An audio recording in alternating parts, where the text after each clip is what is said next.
We should be coming on live here in just a second. Preparing, setting up, custom stream service. Don't save. It says I'm live. Yep, I just got the notice. Okay, let me mute. Okay. All right. We are here. Have we got everybody? How come I'm always I think we're still missing Garrick. Okay. Where's Phil? Where's Phil Thatch? He's not in the picture here. Wait a minute. I'm here. Oh, wait. Huh? Is he on the live stream? I don't see him. Yeah, I see him. Oh, you do? Yeah. Oh, what's going Sorry, on? I was Oh, there. there. Oh, I had to wait for it to refresh. Okay. Okay, we're live.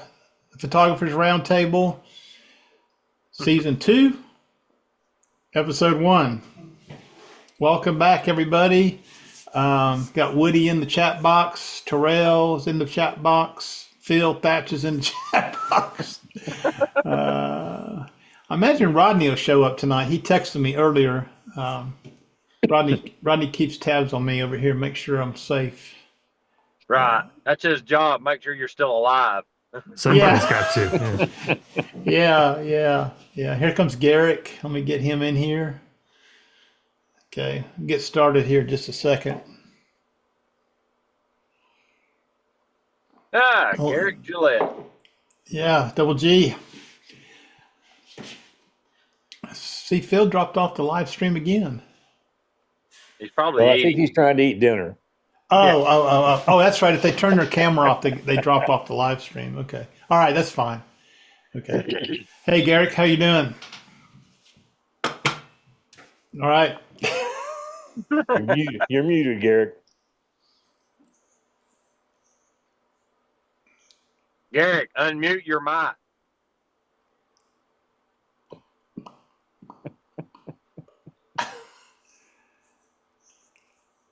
No, not yet. He's unmuted, but he's not. Oh no, he's not unmuted. He's not unmuted. That's right. I can see it now.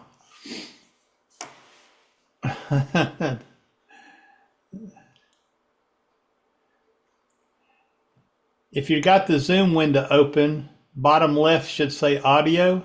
How about now? You got There it. is. You got it. It's been that kind of a day. You know what's really confusing, Garrick, is when you jump back and forth between doing this and live streams. Yeah. It gets confusing. Okay. Anyways, how's everybody doing? Everybody surviving the winter? Yeah, Doing good. just fine. It's in the mid 70s here. Oh yeah, well. So you're having a tough time over there then. It's rough. When it hits 60 degrees, it's freezing. Johnny. Haven't seen Johnny in a long time. Yeah. Welcome back. It has been a while. It's been a trying summer. If you're in the chat box, tonight, there's several of us watching it. So ask your questions, and we'll pause the chatter going on. But one of the things I wanted to ask tonight, and I've been feeling this. Okay, been a few of you kind of brought this to my attention, or we've talked about it. But how many of you feel like you are in a photography slump right now? And raise your hand. Okay. Is this do you think this is something that happens to you every year around this time of the year, or is this something new that you're experiencing? Garrick, you go first. I think it's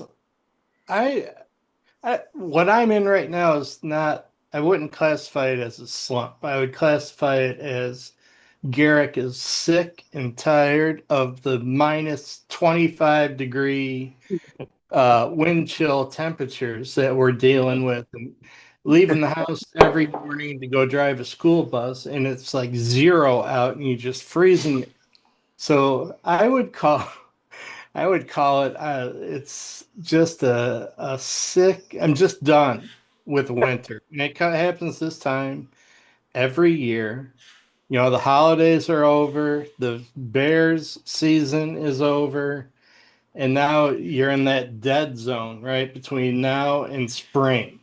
And I'm just ready. I'm done with winter, done with snow, done with cold, over it. let's get spring going. I want to see green grass, and I want to be able to go outside without putting on 6 layers of clothes. So, so that's where I'm at. It's not necessarily because I've been out shooting a lot, doing different things.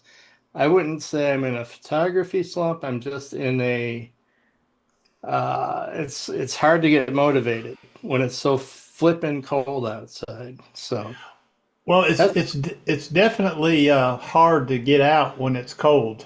Okay, I mean, I feel your pain on that. I was Yeah. out I was out the other day last week, I want to say Friday. Yeah, Friday morning, my birthday. So I go out and I'm down by the river. I just wanted to just go out for a little bit, and it was like the actual temperature was like I don't know. Is Kevin on? He might know. It was like -8 actual temperature, and Yep. they were saying the wind chill was between 30 and 40 below. And I said, well, screw it. We'll go out for a little bit. And that was the biggest mistake. I had never been so cold in my life. And the display screen on the D850, um, from me breathing on it, having the camera up, it's back over there, but the whole display screen was covered with ice. Oh, And From we my all have different definitions of cold too, right? Yeah. My definition of cold is below freezing, and I tend not to go out below freezing. But one of the advantages we have here is the cold will bring the ducks in. So being primarily a bird photographer, it's actually getting to be good since it's cold here and stuff is freezing up north. They're coming in, further south, which is, for me is good. But other than that, I mean, for photography, I shoot primarily birds, and there's really not a lot of exciting things that go on this time of year except for the ducks. Um, but yeah, it's been in like getting down to the lows of like 10, 15 degrees. And for me, that's cold here in central North Carolina. But Oh, that's cold. yeah, Well, and I don't know. And the cold weather is definitely keeping me inside more than I would like. But 3 or 4 years ago, I would have taken this time to set something up inside the house, done macro photography or Smart. something along that line. But not now. I have no interest at the moment. well, you could do a cooking video. That today. Well, I mean, most of my winters if I'm not out doing a hike somewhere, and I'm not going out in this kind of weather to do that. I don't need that photograph that bad. But most of my days or whatever photography I'm doing is out the back window, okay, of the bedroom to my bird studio. But one of the things and I'm bored with it. I'm bored with it already. One of the things I've noticed this year is the birds, the species are not here. I don't know where they're at. Have you noticed that? Hey, Phil T, have you noticed that the bird species not as plentiful in your backyard? I have not worked a single time this winter from my blind on the back porch, not once, He hasn't. because there's no birds out there. so that's well, interesting because here Yeah, we've I got mean, the start of the season was very slow. In fact, I didn't see a whole lot of migrating through the area, and then I didn't have birds. The feeders were out back in November, and then the first cold snap we had in December, it snowed. Then the typical players showed up: the titmouse, the chickadees, the juncos. Those are the ones I see in my backyard all the time. But it's always a pleasure to see a wren or cardinals, blue jays, all of them, and they just haven't been around this year. I don't know I what's guess going on. we're lucky here. It's an eruption year for purple finch as well. So we've got all the normal players, all that you just mentioned, Ron. But during that recent storm, there were no less than 50 purple finches in my backyard, a mixture Oh, of wow. males and females, and then all, like you said, the red-bellied woodpeckers, downy woodpeckers, cardinals, blue jays, juncos, chickadees, titmice, all the kind of sapsuckers, all the stuff that we would normally have. They seem to be okay here, but a lot of people I've noticed in other areas are reporting that there's not a lot going on. I think mine is my trees. You know, I had the trees that were near the porch, and there was a storm a couple years ago, and I've just been seeing less and less birds since those trees had to be removed. Some of them by wind and some of them by saw. So that's the bad news. The good news is I found a brush pile at Harrison Bay State Park, and it is awesome. I know exactly I where saw that video. I know exactly where that brush pile is too. Yeah, that's a great place. I've been there I mean, not every, but quite a bit lately. And there's more Yeah. videos coming from there. May Wow. go there tomorrow. Yeah, maybe. I was thinking about maybe doing a waterfall hike tomorrow, but I'm not sure I'm going to do that. Be kind of Some of- cold. Huh? It'd be kind of cold for a waterfall hike. Have you Yeah, ever been to a waterfall run when the waterfall is frozen? absolutely. I I've been to Piney when it was treacherous to get to. I have what they call crampons. They're steel spikes that go over your shoes, and I had to put those on. And then you know how you walk behind that waterfall and it kind of goes downhill a little bit as you do that. Yeah. I would not go down. I would not go down there because I was afraid if I went down there, I'd either bust my butt going down behind the fall, or I couldn't get back up. Right. And I said, nah. And I was by myself that day. But I have been to a couple waterfalls when they were frozen, and they're pretty spectacular. But I don't usually stay very long because of the cold. I don't have good gloves. Yeah. You know, I don't have those $100 pair of gloves they sell at B&H. What do they call those? They start with a V. Yeah. Valor I've got Red. them. Don't buy them. I've got them. Valor A. I hate mine Why do you hate them? because they're my hands freeze wearing them. I was just complaining about them in a recent video. I don't know if I published that one yet, but Yeah, the video that I did when I was down by the river on my birthday. I don't think I published it. Maybe I did. I don't know. I haven't seen it. But I I haven't was seen it. Yeah, I don't like mine either. Kevin, you what- got those too? Yeah, I don't like them. What I've been doing now is I've just been getting like a thin cotton liner, and then I have battery heated mittens that I can stick my hand in when I'm not shooting. And then I have a muff that I throw a couple electronic hand warmers in, and I can just keep my hands in there. So the Valoré, I got the top of the line ones, and my hands just freeze. Really? But being in that mitten, because all your fingers are together, it's kind of it warms it a lot more. So the little liner, the cotton liner, keeps them from getting frostbite. But then I can stuff them back in the mitten to warm them up. And then if there's a lot of action going on, like if I'm photographing eagles or something down at the river, I've got that muff with the hand warmers, and I can just stick that hand with the liner in the muff and warm it up.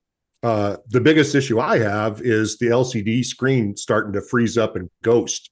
I was filming Northern Lights a week or two ago. It was 5 degrees, and you start seeing lag on the LCD screen because it gets so cold that it actually starts freezing up. And I checked the Nikon user manual, and it says it's technically good down to 0 degrees. Or maybe it was 32. It was 32 degrees, 0 Celsius. And so yeah, the LCD screen ghosting is the biggest problem I have in the cold weather. Let me answer. Let me answer a couple guys here. Got somebody new in the chat box. Mega Briar Patch, welcome to the channel. He says all the Cardinals are in South Louisiana. Woody wanted to know if Phil V knew it was going to snow this weekend. Oh yeah. Woody got him a video bird feeder. I don't know if y'all seen him on his channel. That thing is awesome.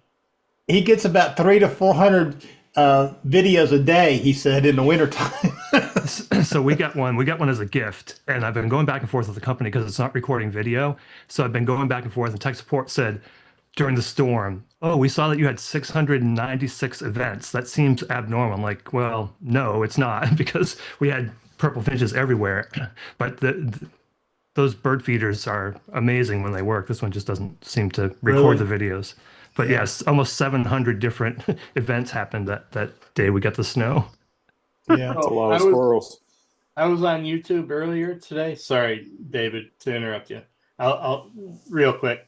I clicked on the YouTube earlier today. Speaking of bird feeders, there's a channel.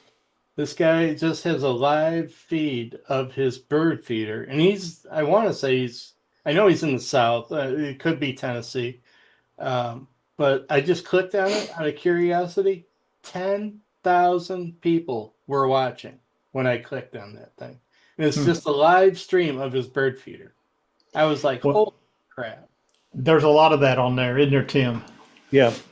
I was watching one today. It might have been the same one. there's a lot of those channels on there. In fact, I was thinking about if I could find a USB cable that could handle the length and put my computer in my bedroom at the window and run my Pocket 3 down to the bird studio and live stream all day long off of it. If I could do that, that would be a plus if DJI could figure this out and make it so you could live stream wirelessly through your cameras instead of having to hook up a USB-C cable. It'd be pretty cool if you could do that. We got Joe on here. Joe says that he's had some brown-headed nuthatch birds show up last summer at his feeder, and they have now moved in. Before last summer, I had never seen one. I don't know if he's talking. I think he's down in Florida right now, if I remember. I don't know if he's talking about down in Florida or if he's talking about another location. He'll tell us here in a minute. Yeah, we've got a ton of those here too, and they're not shy. When I'm out there in the feeder, they'll come right up to me. I mean, get right in my face, waiting for me to fill the feeder. But David, what about you? Do you get in a rut? Okay, let's call it a rut instead of a slump. I hate the word slump. Let's call it a rut.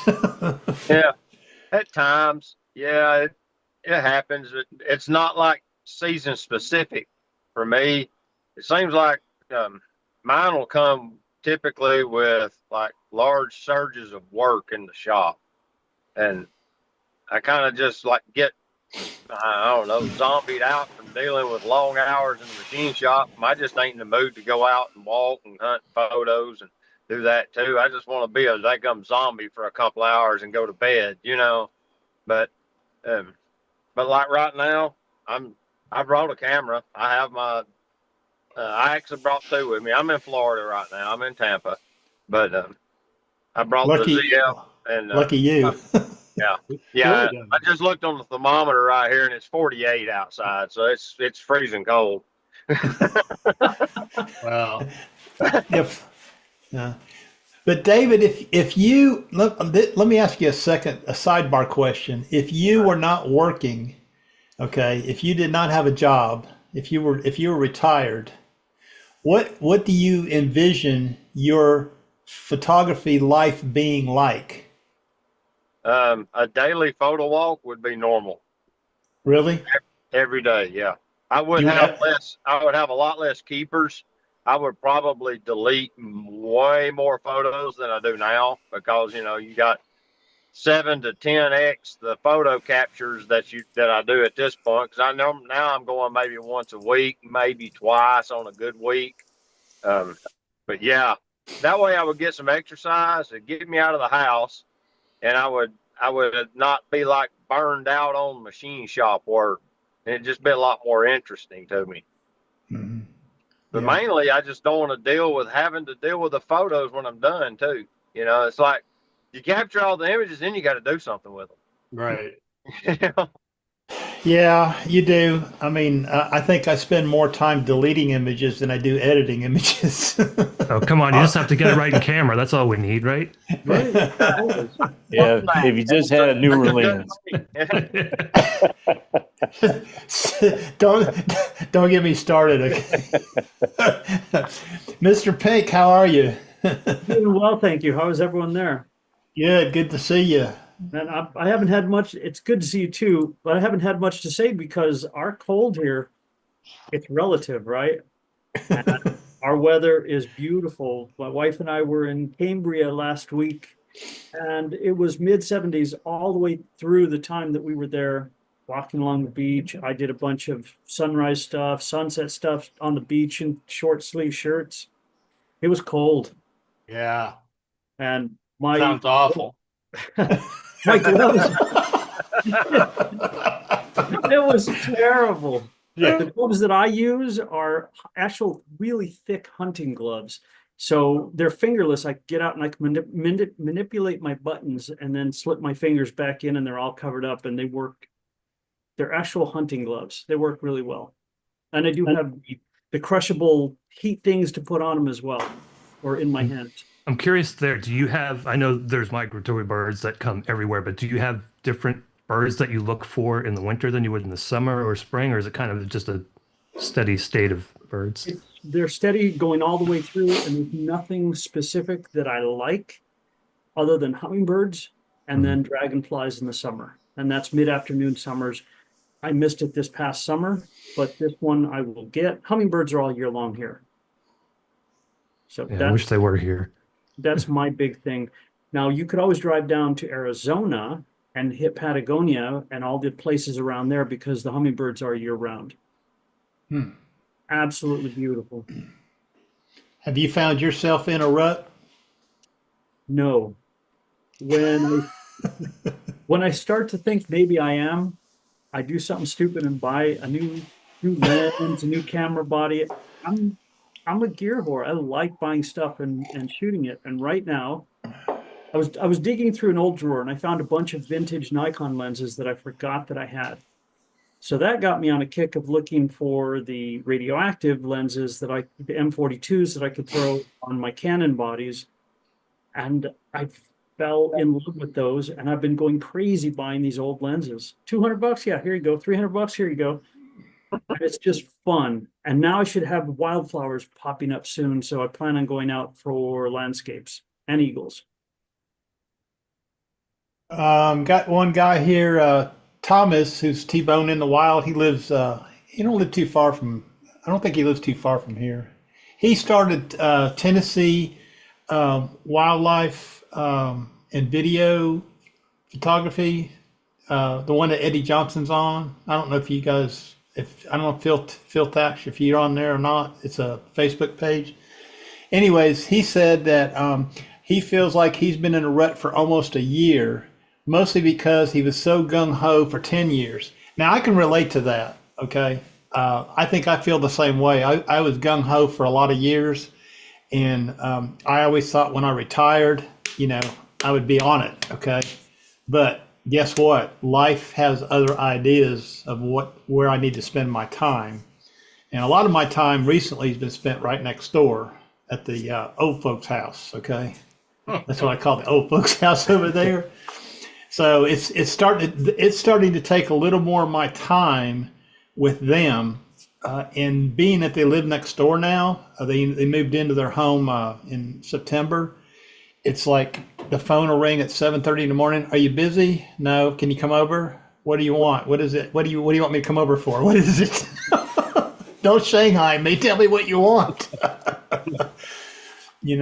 But I have it's gotten to the point where I have a lot of family stuff that's, preventing me from really doing a lot of other things right now. So a lot of other obligations, It's interesting. Phil and I have had conversation, and I thought that when I retired, I would do much more YouTube, and the opposite is true. I was much more active in YouTube when I was working 9 to 5. I haven't done a video. I don't know how long it's been. It's been quite a while, but it's not a funk. I can't describe why I'm not doing it other than, to me, finding enough shots to put into a video, because I do primarily, again, bird photography, can be a burden. It can take the joy away from just getting out there and taking photos. So I don't know. I'm not saying that I won't go back to it at some point. I probably will. And probably in the springtime, like when the migration starts again, I'll probably kick back in, but it's, again, not a funk. I can't really describe why I haven't been doing it. I haven't. And like you said, Ron, life happens, right? No matter you're retired, you feel like you have all this time. You still have things that you have to do, like take your cars to get registered and deal with all the, parents or whatever you need to do. There's still a lot of demand on your time. Yeah. I mean, just like last week, I spent. You guys see me? I don't know if you see my video or not. I think I posted it on my All Things Ron channel. But the prep for this storm, I mean, I had to prep my house and I had to prep their house because they got all electric. And if the power was to go out, I'd have to bring them to my house because my house has gas heat that can run off a generator. And I would have had to pack them up and move them in with me. And having no power in Tennessee during an ice storm is not fun. You guys who live up north know exactly what I'm talking about. Okay, I have but it's I have a question. What is an ice storm? an ice storm. It's where it starts out raining and the cold air comes in behind it and starts freezing the rain. And it sticks to the tree branches and the power lines, and it just keeps accumulating until the weight will start bringing the power lines down, snapping power and trees, snapping power poles and what have you. In fact, it only takes about a half an inch of ice on the power lines to do this. Wow. And we've all been, if you live in Tennessee, we've all been through this. I'm sure everybody up north has been through this. So you guys like Phil V and Johnny Pink, you probably haven't been through this, but it is. The first time I went through it was 2015, and I had never experienced it before then. It was always just snow events and what have you. But when the power went out, we sat here all day, and as you sit here, the house gets colder and colder and colder, and we thought, well, the power will be back on just a little bit. Power will be back on a little bit. We went to bed, like 4 or 5 blankets on the bed, heads covered up. Next morning, wake up in the house. The inside of the house is 38 degrees. Yeah, and then you get the little thing out, and you huddle around it, in the living room, and you think the power is going to come back on. It's going to come back on. It's going to come back on, and it doesn't. Okay, and then you got the refrigerator to worry about, and if you got a deep freeze, you got that to worry about. You got all this power stuff you got to worry about. So it becomes a real big inconvenience when you don't have power and it's cold outside. And I swore in 2015 I would never do that again. I bought a Honda EB5000 generator that'll handle 220. I had an electrician come and wire my panel with a cord outside the house. And I just got a sequence I got to go through on the breaker box.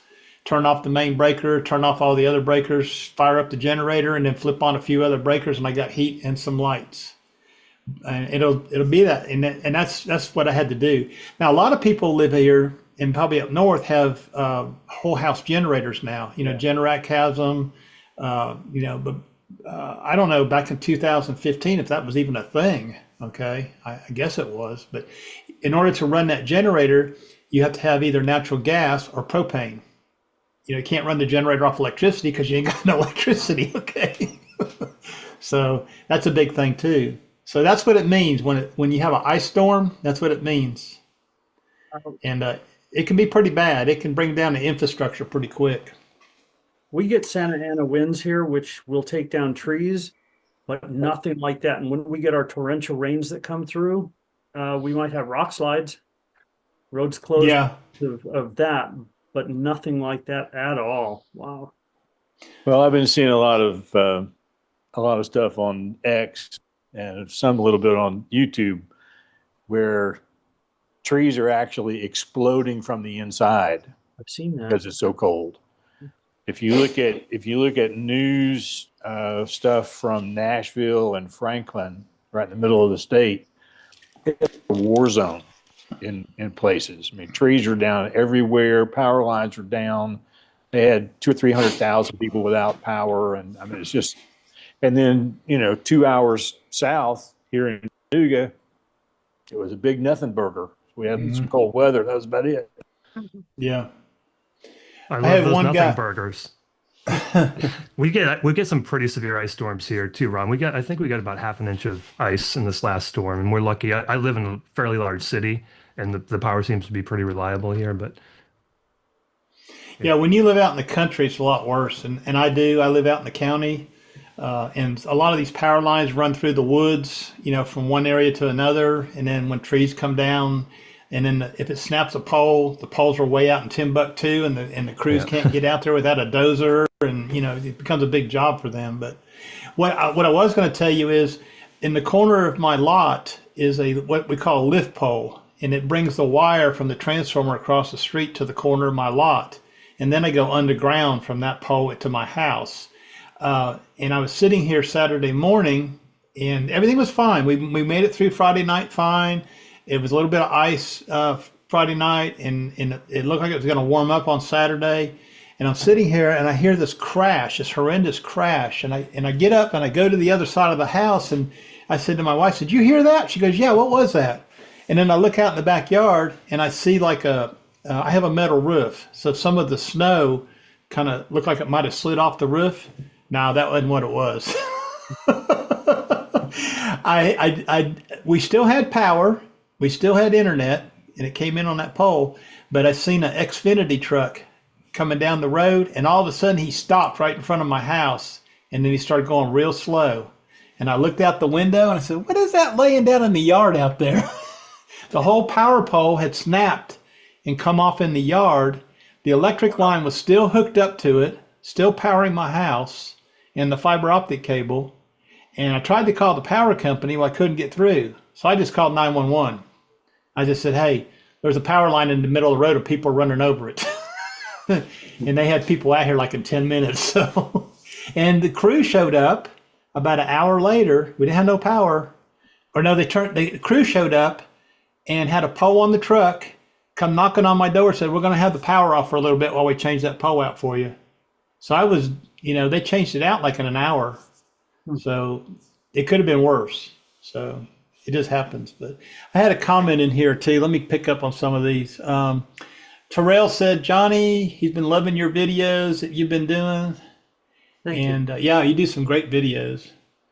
Tony B, "I have the Valorette tendon gloves with the liners, and my hands never get cold." He's got liners in his. You got liners in yours, Kevin? Yep. The key is to put warm hands in the gloves. You can't warm cold fingers by putting them in the gloves. So I was going to bring this up a minute ago. I had when I worked construction, there was a guy that used to come on the job site in the wintertime, and the only gloves he would wear were those jersey gloves. Them little cloth ones? Yeah. That's all he'd wear. I mean, the rest of us had Carhartts and Smiths, so darn thick he couldn't even hold a hammer with them, and all that. And one day I asked him, I said, "Man," I said, "don't your hands get cold?" He goes, "Uh-uh." I said, "Why not?" He said, "Well, let me show you why." He takes off his jersey gloves, and he's got rubber gloves on underneath them. He puts rubber surgical gloves, and then he puts his regular gloves on. Now, I've never tried it, but he took the rubber glove off, and his hand was warm. Okay. Weird. So I don't know if that works or not. So if you get a chance, get you some rubber gloves at Harbor Freight or something, and try it one time and see. What did here? Greg says, Greg's always late to the show. Okay. I'm going to call him out on that right here. He wanted to know if I could start the live stream over last Friday when he was on. See, Greg says, "I need a twin." Gary, did you figure out your YouTube issues from today? Oh my God. I think so. Such a pain. Such a pain. Yeah. Pretty frustrated this morning with the YouTube live stream. Yeah. Oh, yeah. Greg says, see, now Greg's in California, so he's talking, he doesn't know what we're talking about over here either, but he says spray hot water on the power lines. Woody said, "We just had an ice storm in Virginia last weekend. No power loss at my house with the 1/4 inch of ice sitting on top of the snow." Yeah. Yeah, Greg's right. California has its major problems. Thomas said, "Ice storms make beautiful photos, especially at sunrise and sunset when it's shining through the ice." They do. When I used to work in this, and I would work in this, okay, up on the mountain at Windrock. And there were several times that was beautiful snow pictures in the morning, down the trail, get a sunburst in there or something. Woody said that trick with the rubber gloves works. He does it all the time. So, hey, if you're Garrick or Kevin, if you're out there, You might try that one time and see how that works. Use those Valorec gloves though. I'm gonna try it on for a sunrise because it's so cold here. What kind of rubber? What kind of rubber gloves are we talking about? Like, you ever see guys like that are doing like barbecuing? They put those rubber gloves on. I have some of those. Those would probably work because those things don't breathe, so your hands are going to start getting hot. They sweat. Yeah. Yeah, definitely sweat. Will your fingertips still work a screen? Well, I'll tell you what, just for you, I don't know about that. I've got some rubber gloves I keep out in the camping trailer for working on stuff. I'm going to go get a couple pair out, and just for you, I'm going to do a video this weekend on how to keep your hands how to keep your hands cold in the wintertime. And I'm going to stick my hands in water, okay, and bring them out and see if they'll coat with ice, so you can't move your fingers. I got it all planned out already. There you go. Joe has a question. Did you not learn anything from Kevin earlier with that word frostbite? I was too busy looking at the chat box. Kevin, you need to talk to Ron before he makes this video. For sure. We'll talk after the live stream here. I have a question for Phil Thatch. Here it is. It's on. Can you see it, Phil? Yeah, I was actually replying to it in the chat, but now I'll reply to it here. Yes, February and March are good for Orlando wetlands, for sure, definitely. Yeah. Stop by and pick me up. See you there. Because today, I think it's this weekend. It's supposed to be colder in Florida than it is in Alaska. That's what I heard. So, Phil T, tell us about your slumps. You got any slumps going on or ruts? I got a slump going on right now. Really, the only kind of photography I'm in the mood to do is bird photography, and the only place I want to do it is at the same place. So I keep going back over and over. But to try to keep it interesting, I take a different camera each time. It's too cold. I get too cold wandering around outside the car, so I work from inside the car. And there's really only a few places you can do that this time of year. But then I have trouble with heat distortion, because if I've got it warm enough in the car to where I'm not freezing to death, I have problems with that, and I'm having to hang out the window. Anyway, it's a mess. I was going to ask you about heat distortion. Yeah, it's a problem for sure. And then, if you're having trouble, I used to do 3 videos a week and had no trouble. I'd have 10 or 15 done in advance and was putting out 3 a week. I don't know how I did that because I only have 2 days off. And now I'm struggling to do 2. And then I accidentally released 2 videos on the same day. So that sounds like one of my mistakes, Phil. Yeah, I've done it twice, and both times I was like, well, when I seen that the other day, I says, "Oh wow, Phil must be getting caught up." Not so much. What's funny, Phil? I was out today, and whenever it's cold here, about 50% of my shots are out of focus because I'm shivering. It's so cold. I don't work from the car. I walk around and I look at my shots. I'm like, what the heck is going on here? Oh wait, that's that 200 to 800 lens you bought. That's I took my A7CR with the 2:6 and no teleconverter today, and even still my shots were, and heat haze is a problem no matter what. Like I was shooting ducks today. It was probably 25 degrees out. And you get into the water, and the water will put off some heat haze too. It's an interesting dynamic. You wouldn't think that's the case, but it definitely messes with your quality. Woody says that he buys a 10-pack of rubber gloves from Home Depot. They are thicker than the gloves we had during COVID. So Harbor Freight has nitrile gloves also, like mechanics gloves, and that's what I got. And you might try that. I'm gonna try. I'm gonna do a video. Okay, you watch. Watching for it. Yeah, well, Greg's being funny now. He says that if your pictures are mostly blurry, you wouldn't notice the heat distortion. I guess he's talking about his own pictures, okay? It's a good combination of both for me these days, that's for sure. Yeah. Do y'all think that, I mean, everybody here is pretty much involved with the YouTube channel. Let me, hold on a minute. Tim, are you in a rut? Yeah, I would say I am. I've talked about that a little bit on a upcoming video on my new Retired Me channel.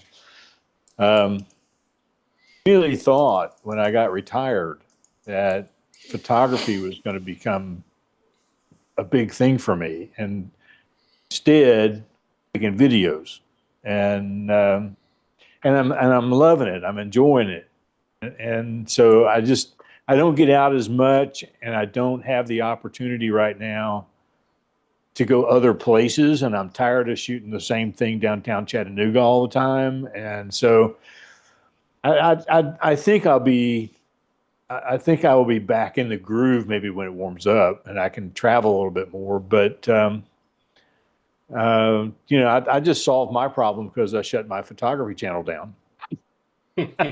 So I don't have to worry about it anymore. Yeah.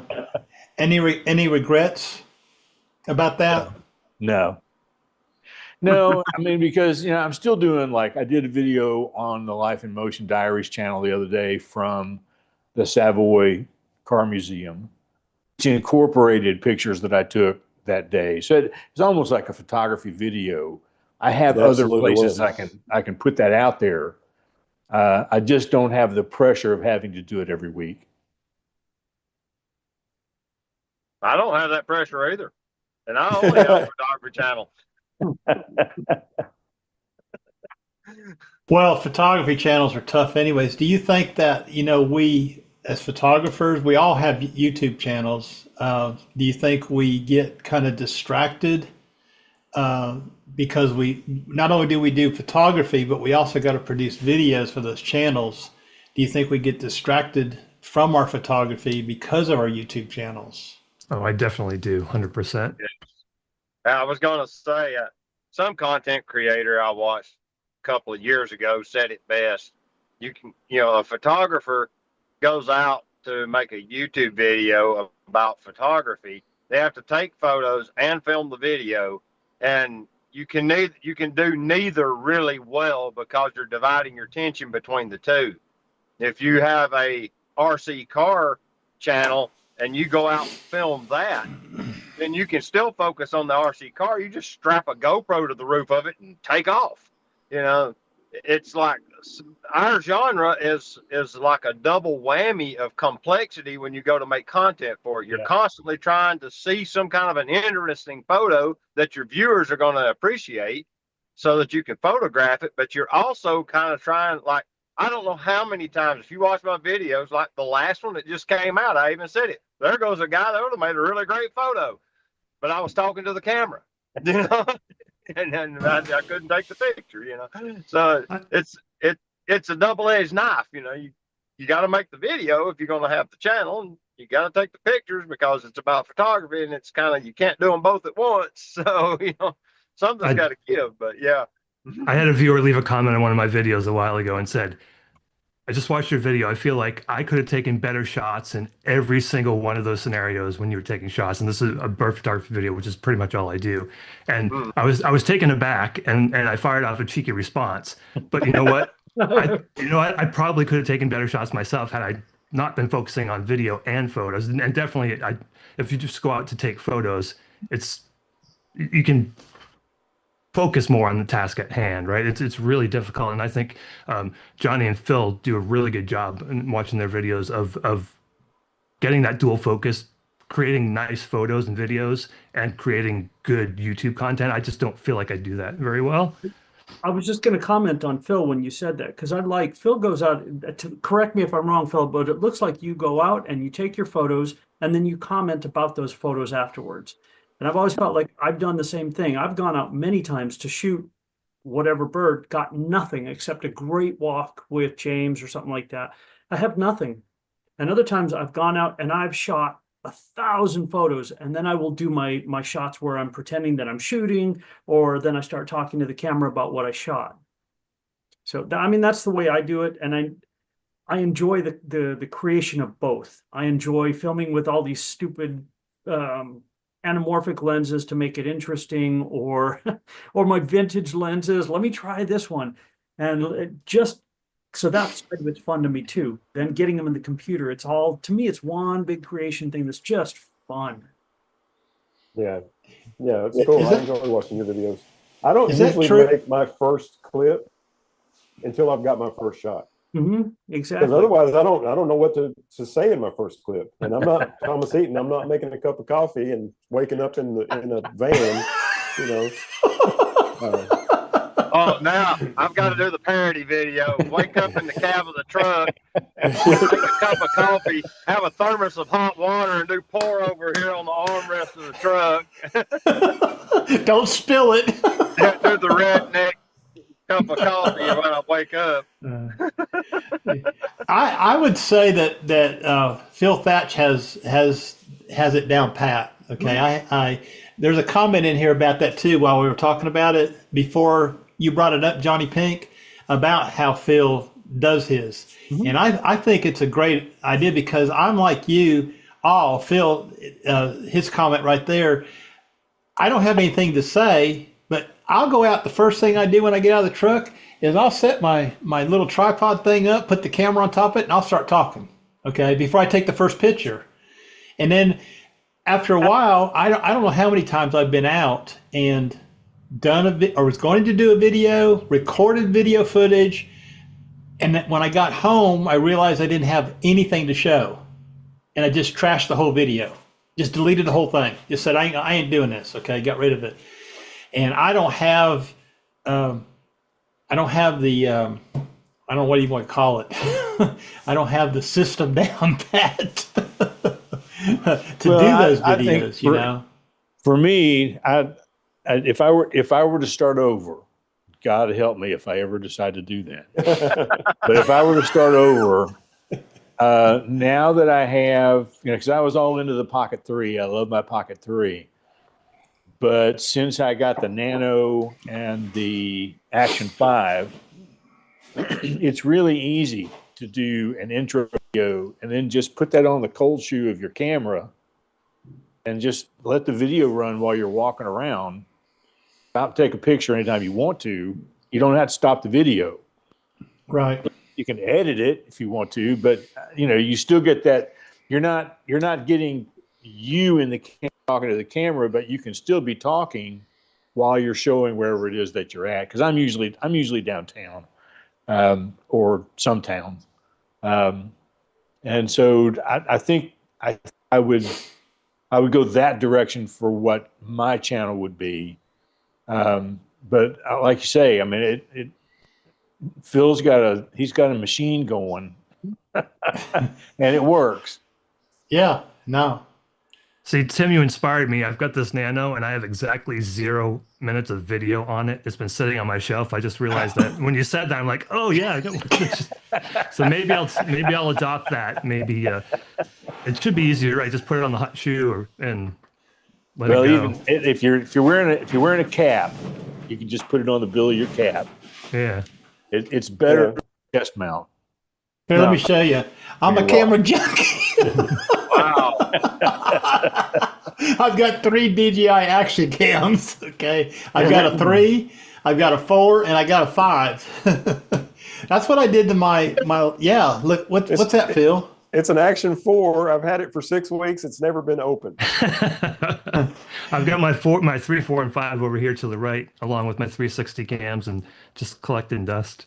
Yeah, that's what I did. Use action cams for roller coasters, and so the reason this hasn't been open is because I haven't been near a roller coaster since I got it. I had this ready, Phil. I don't know if you recognize this, but we're going to talk about prime lenses. Oh, that's nice. I wonder who owns that. Some guy. Some guy in Tennessee, I guess. Yeah, some guy I met in Orlando from Tennessee. Hopefully one day you'll have it back. We'll see. So my previous video, I did this POV thing that Tim's talking about. I just hooked up the Action 5 on the cold shoe and put this on there, and I just walked around with it on my neck. And I decided to leave the camera run the whole time I was doing the photo walk. And it ended up being like a 16-minute photo walk. So you guys got the video as it was. I mean, when you seen it. And I thought it was pretty cool. And I didn't have to do a lot of talking. I did talk, but I didn't have to stop. And every time I raised the camera up to take a picture, you were seeing in here what I was taking a photograph of. I did one of those, and it did surprisingly well for my channel. I was really shocked. I didn't do any cuts at all. It was just, I think, 15 or 20 minutes of, I'm at Lake Betts, I'm going to rush around and see what photos we can get. And I didn't think, I think probably 2 or 3 people would watch it, but it actually did pretty well. I was surprised. I think a video without cuts is very authentic. Okay. It's hard to do. Well, Yeah. it is a little bit, but you know. Well, it's hard to Can't do imagine. well. Let me rephrase that. It's easy to do. It's hard to do well. Yeah. I can't imagine Press doing one without record. cuts.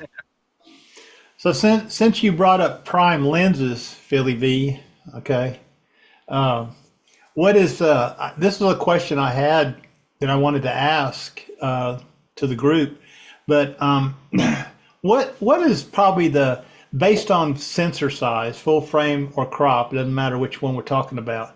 What do you guys feel like is your favorite lens MMs for street type, walk around type photography? 600. Believe that.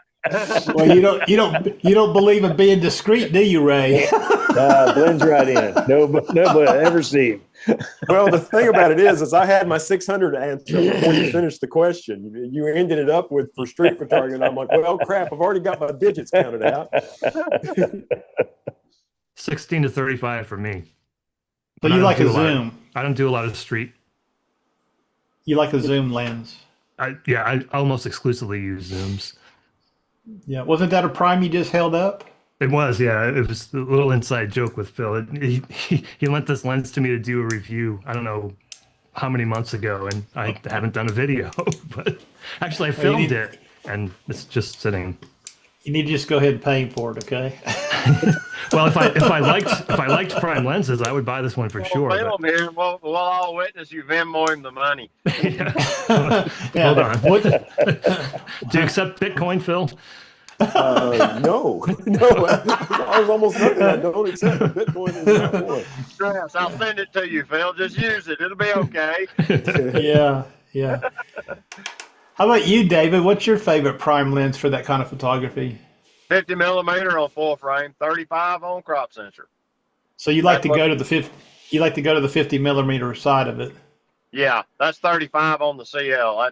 That lens pretty well lives on this camera. And I take it everywhere I go pretty much. I don't have, do I? No, the ZF's back at the B&B. Yeah, I was about to say it's not in the back of the truck. I had it in the bed of the truck for a couple of days, and then it started getting really cold, and I didn't want it to sit out there and kill the batteries. But Yeah. with the ZF, I've got the 51.8S, and then I've got that 105 that I've been messing with. That's all I brought. Them 3 lenses and them 2 bodies. And What lens is that you were just holding up?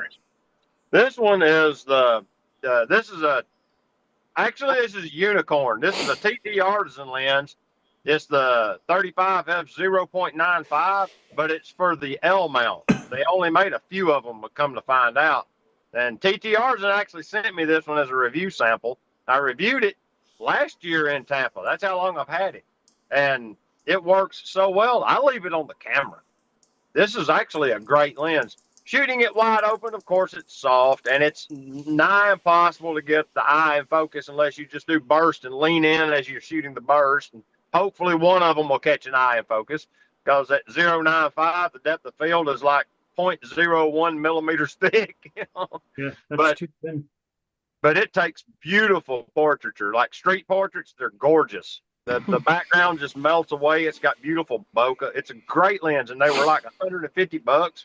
You can still get them for the other mounts, but I shoot it stop down. Like right now, it's on f5.6, and it lives on about f5.6, f8, or f11 if it's real bright and sunny. if I'm trying to do an interesting portrait, I will open it up to maybe f2. You can still manually get a good clean portrait at f2 with it, and but in low light, I'll shoot it wide open. Yeah, the keeper rate's about 1%. You got to take a lot of pictures at 0.95 to get one that's decent. But it's a fun lens, and it don't weigh much, and it ain't very big. I bought the lens hood from Amazon. It's it's very compact. It's a small system. It works perfectly on here, and yeah, and it's easy to work with. It's just, but I like 35 on crop and 50 on full frame. That's my favorite. Almost looked like a Carl Zeiss lens. That's why I was asking that. Oh yeah, yeah. They kind of knocked them off a little bit. Yeah.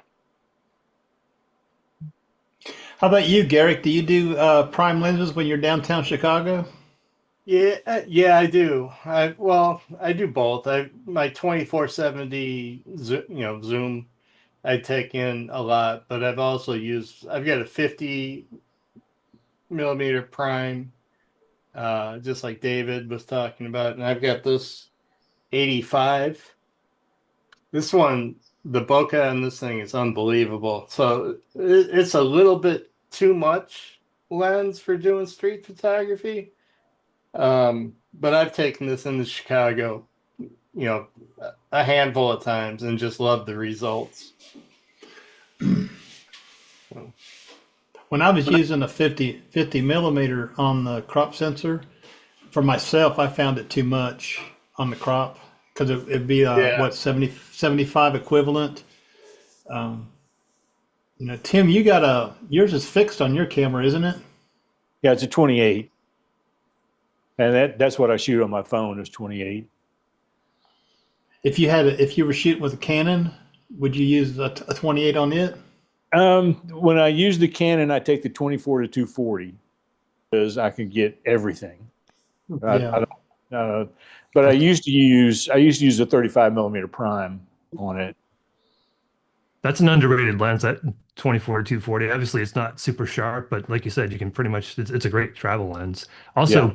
Canon has that 45 millimeter f1.2 that they recently released. That new one? is fairly interesting. Yeah. Have you tried that, Johnny?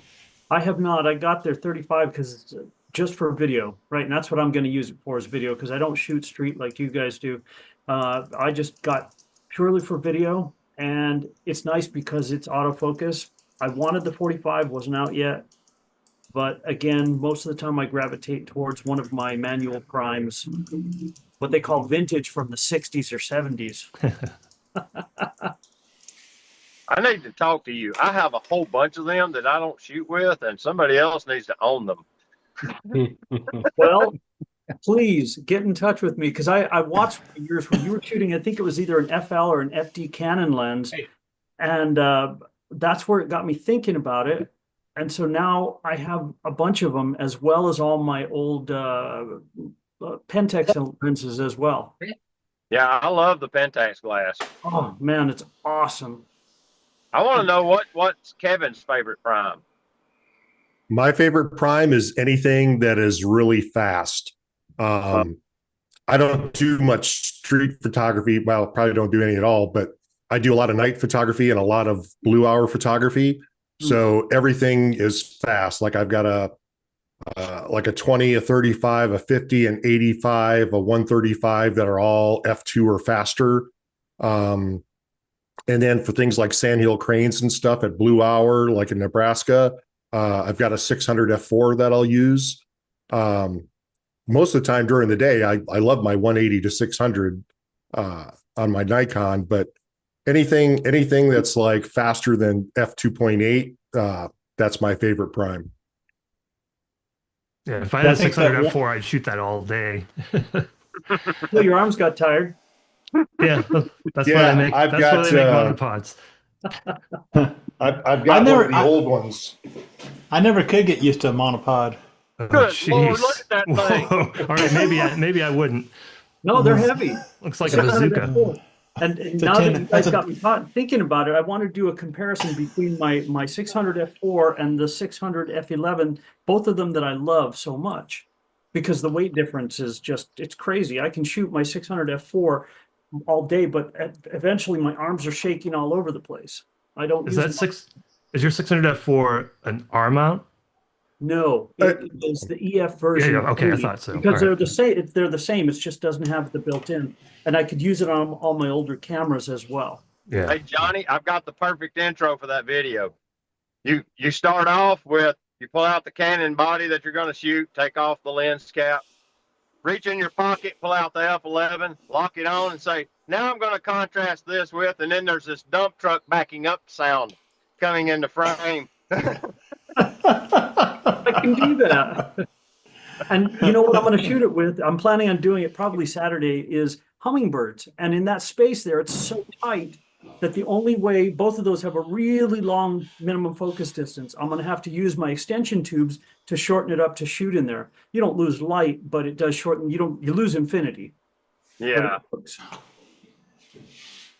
So we're getting close to the end here. I had one more topic that I wanted to kind of ask y'all something about, and this is more of an observation from my standpoint. I wanted to see how many of you feel the same way, but I feel like as we get older, okay, we are being far more content with the equipment we have, and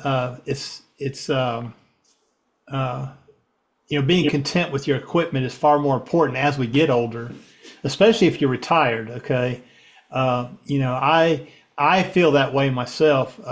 I've been looking at some different lens options. I've been very careful about my thoughts because I don't want to buy anything. So I've also trimmed down my gear a little bit in the last couple of months. I got rid of one camera body and 2 lenses, trying to get myself more compact and trying to refrain from buying any new gear. How do y'all feel about that? That wry laugh. I think for me, it's more about the cameras are so good. If you're married, or any of your wives watching tonight? As far as me, I have finally got the gear that I kind of wanted, so I'm not looking. I mean, I got that 105 because I wanted autofocus, and that lens was as fast as the F2 DC Nikkor, and it shoots as beautifully. And I sold that 200 millimeter F4 micro Nikkor lens to fund it. So I kind of just laterally moved into that 105 autofocus machine. But that was the newest lens I had bought in quite some time, because I finally kind of got everything I was after. And the new cameras that come out, the incremental improvements are so small, I just don't see the motivation to get rid of my older bodies just to get some tiny little feature that they've added. It just isn't, the value proposition isn't there to change now. So I'm really enjoying the gear I got now. That's why I rent it. You buy it knowing that if you like it, you keep it. If you're not, then you return it and take the loss on the restock fee. You rent it. That's right? a good idea. And I do that because I like trying all this new gear. I'm a gear whore. I want to see what new improvements you gave me over what I really, really love and shoot all the time. And so I do that a lot. And That's one of the things that drew me to your channel initially, was the fact that you were renting a lot of the gear, and you were authentic in your usage, and kind of your videos were more authentic than somebody who just got it, pre-embargo and had it for a day or two. And how silly is that? They had it for a few hours, and here's my opinion on it. Well, okay, let's look at your opinion over time. As I edited the R6 photos and the video over time, I noticed all the flaws that I would not have seen if I just had it for an hour. Yeah. I think what you do, Johnny, renting lenses and stuff is a good way to test out a piece of gear, and then if you really want it, you can find it new or used. And I think it's brilliant. It's absolutely brilliant. I'm going to do that myself when I retire. But right now, renting a lens and having to work 47 hours during that week when I have the lens is not a good. But if I can use it every day for that week, which I'll do when I retire, that'll be a plan. Me and you'll just swap gear back and forth, Johnny. We won't even let Lens Rentals have it. I'm all for that. Absolutely. No problem I at all. I think between you and Johnny, we could just go ahead and start a new company. And we'll do our own lens. I'll be your managers, okay? I have what you can't see behind me is 10 vintage lenses sitting on the desk behind me. There's like 3 or 4 in a bag there, and then there's another camera bag sitting underneath that. And then over there's another camera bag. I'm a gear whore. I love having stuff. And if I use it once or twice, cool. Now look, you got to put those in a tote like David does, and he pulls the whole tote out on the desk and shows everybody. I didn't do that. It was getting out of hand. They were stacked on top of each other. It was a mess. How about you, Philly V? Philly V, have you given up buying gear? The budget is what's constraining me. However, I have a slightly different take on that, and the camera gear is so good that like you and it was hit on here, like incremental upgrade. So having said that, I bought the original R5 and I had it since it was released, and I recently upgraded to the Mark II R5, and it's a better camera in just about every way. But there's a 5-year gap between the regular, or the original R5 and this one. But I am funding my gear purchases through selling gear that I acquired when I had a budget. So I'm much more thoughtful about what I'm buying these days, and I buy used. But renting is something certainly is going to start taking front and center, I think, for me, if I'm considering buying, for sure. Don't forget all of the stuff that you buy or rent or when you travel. If you keep your receipts and you're making a little bit of money, it's tax deductible. Right. Yeah, but then you got to get into Schedule C, business, self-employment tax, and if you're on Social Security, that's a pain in the butt, okay? That's what tax professionals are for. I can line up all my stuff, hand it to the girl, and say, "Okay, how much money do I get back?" Yeah. Make your magic. This. Yeah. How about you, Your Gary? lighting looks really good. What's You that? do something. I was talking about Philly V's lighting. It looks Oh, much better. Yeah, I've got both lights on tonight instead of just one. Yeah, I could see them. I can see them catching in your eyes. Looks good. Yeah. My eyes are so dry right now from the heat and the lights. Garrick, did you get that new camera body yet? I have not. I bought a camera body, as some of you might know, Yeah, let's hear that story. and shipped it right back to Adorama. So yeah, my last purchase was the D850, and that was like 2018. So as far as camera bodies go, I think I bought a 200 to 500 lens, and that was probably 4 years ago, 3 or 4 years ago. So yeah, I am probably one of those that are in the content zone. That being said, you guys had me thinking about that the Z5 II. Is that what you guys recommended? Yeah, I think so. I've been checking that out, but just not ready yet to pull the trigger. Fujifilm doesn't make a D850, that's for sure. What's that? I said Fujifilm does not make a D850. No. And the funny thing is like I'm seeing so much stuff about the D850 now. It seems like it's gaining popularity after it's been out for so long. Yeah, It's not just it's not just the D850. It's DSLRs in general. Okay. Okay.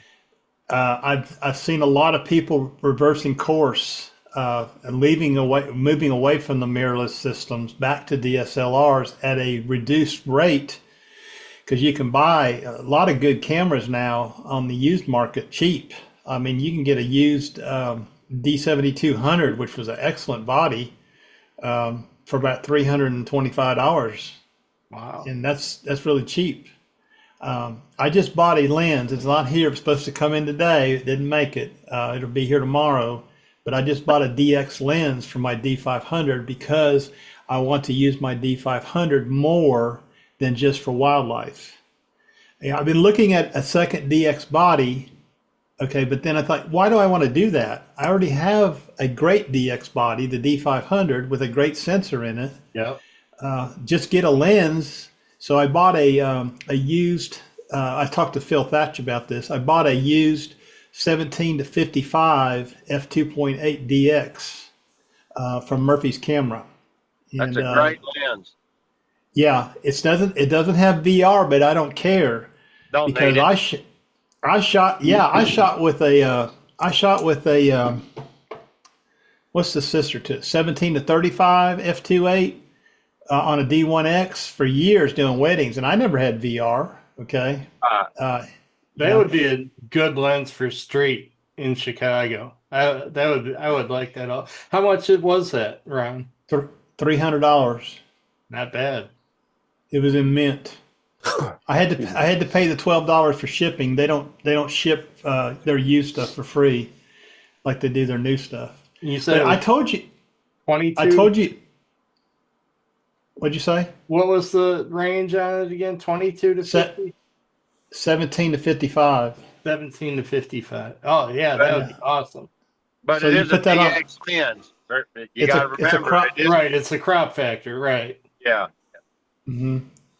Yeah, because the D500 doesn't get the use.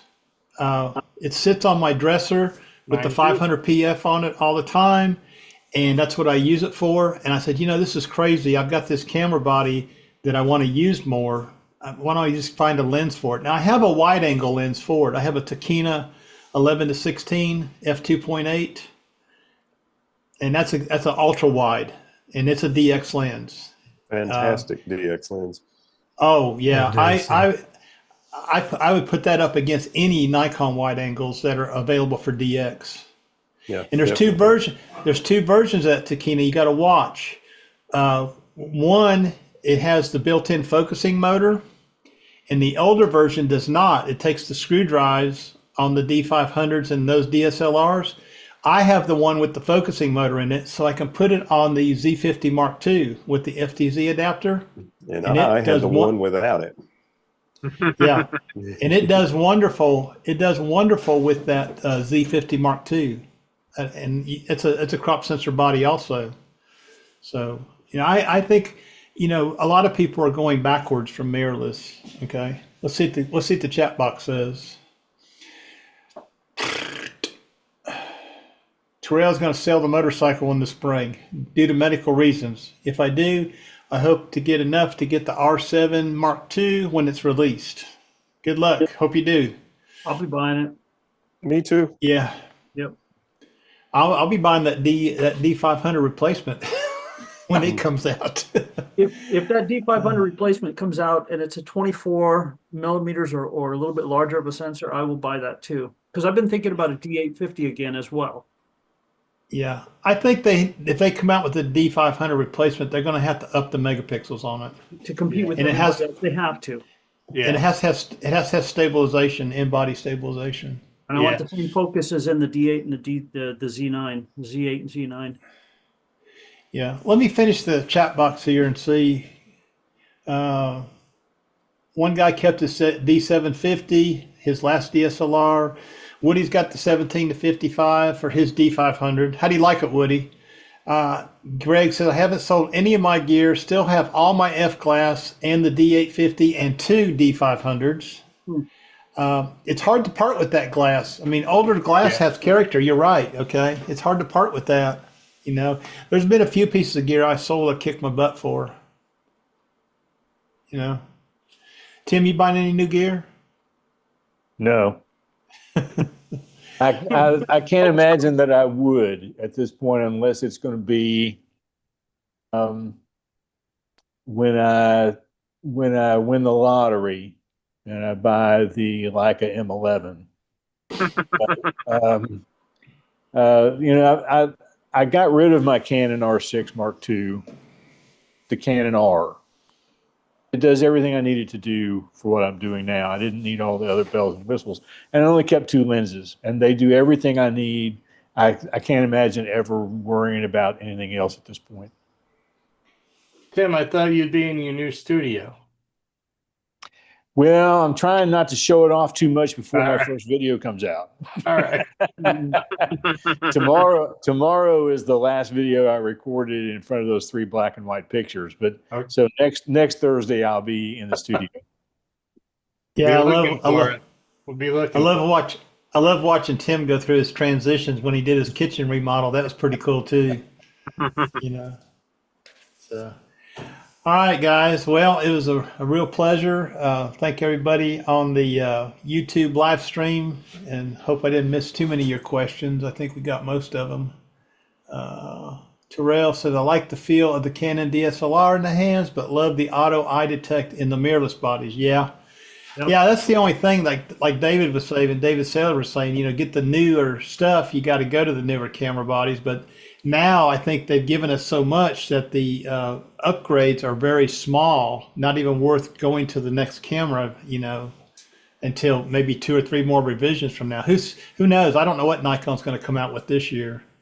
There's a lot of talk about the Z9 II, but there's nothing rock solid. Okay, just a bunch of AI stuff right now. So it's funny. I was watching some videos on my Facebook feed the other day of all these semi truck wrecks and ice and hitting cars and all this. I told my wife, "Yeah, you got to look at this. You got to see this stuff." She goes, "What?" And I started playing her the video. She goes, "Oh, that's AI." And I scroll down. And at the very bottom of this comment of what description it says, this is AI for entertainment purposes only. I just turned my phone. I just like crap. Just like shit. They got me on the bunny rabbits jumping on the trampoline. Got me on that. There was it was at night, and it was like it was made with a trail cam, So look at this! They put a trail cam on the trampoline, and some bunny rabbits jumped on it, and it was not real. But I showed Heather, look how cute this is! Look at these bunny rabbits. And it's just gonna keep getting more and more and more realistic. We're not gonna know what's real and what's fake. I know. Scary It's scary. stuff. It's scary, isn't it? And that's the trouble about that is when we produce a photograph that's really good, nobody's going to believe us. Right. I've already had those comments. That's AI. That's AI. I'm like, come on. Oh, come on, dude. Your pictures aren't good enough for that. I was surprised. They're certainly not. That's why I was surprised. I'm just picking at you there. It's like Mark Denny. If y'all know who Mark Denny is, he posted something about a month ago, and somebody nailed him on it. And it was like a really cool picture of some aspens and some kind of rainbow deal. And anybody who knows Mark Denny knows that he don't fool with AI. And somebody left a comment on his post, and every single person just nailed that person to the wall. Said, "You don't know Mark Denny, okay? That's not AI." And then he actually had done he actually did a rebuttal on this. He had actually taken a video of him taking the photograph and played the video back with him in the video showing where he had actually composed the shot and everything. Should be interesting. Maybe this would be a topic for another show. But my rebuttal would be, I'll produce the raw file for you, but maybe AI is going to be able to produce raw files at some point. So having the raw file won't necessarily be proof that the photo is authentic. That's a rabbit hole that we could be going down. It could be they'll work it backwards to make it look really flat, like a raw file. Right? Yeah. And anybody, when you guys sit and edit your photos, you mask and you pull this out. Of course, if it's for YouTube, you're doing it in batches. But as you're editing, there's so much that you can do. I just want to brighten this one little area and make it look like something shined right there. But you're the one editing it. So it's not AI. That's skill in editing your photos as well. Yeah. Well, I mean, I use AI sometimes for answers. Like, my dad and my stepdad and I were having a conversation today. We was talking about Trump, and he said, "Well, how old is Trump?" I said, "I don't know. Let's find out." I asked ChatGPT how old Donald Trump was, and it told us. I didn't have to go searching on the internet on my phone. I just asked the question, and ChatGPT gave it to me. And all it's doing is scouring the internet for the answer. Also, it's just doing the work for you. But it's the part about image creation. I know some people. I was watching a video today, and it was about the Schwinn Bicycle Company. It was an hour-long video about the guy who started it and how he started all that. And about and I thought it was really good. About 3/4 of the way, when he announced the price of one of the Schwinn bicycles back in the 70s, was 89, and how did it said it unnatural. I said, this is AI. As soon as it spit the price out of its mouth, it said, this is AI. You know, all I got to do is listen to them talk for a while and figure it out. And I usually just click, at that point I click off of it. I get disgusted because I said, I thought this was real, you know? Yeah. Anyways. There are a lot of creators that use AI, and I did it in a couple of my videos to make the audio editing piece easier. And sometimes you have a cold or whatever to put out a video, but there are channels obviously that just do AI, and it's going to get to the point where you won't be able to tell the difference. It's really close now. Yeah. Maybe that'll be the topic of the next show. AI. Yeah, I think that'd be a good one. Yeah, for sure. Bring all your guns. I nominate Tim as being the group expert on that. I'll send Tim something and I'll say fact check. And he'll say to me, he goes, fact check what? I said, fact check it. I don't know if it's real or not. Anyways, you guys out there in YouTube land, I'm going to stop the stream here right now. So thanks for joining us tonight. And we'll see you next time on the next show. If I can figure out how to stop it now. Thank you, everybody. Let's see. Where is it?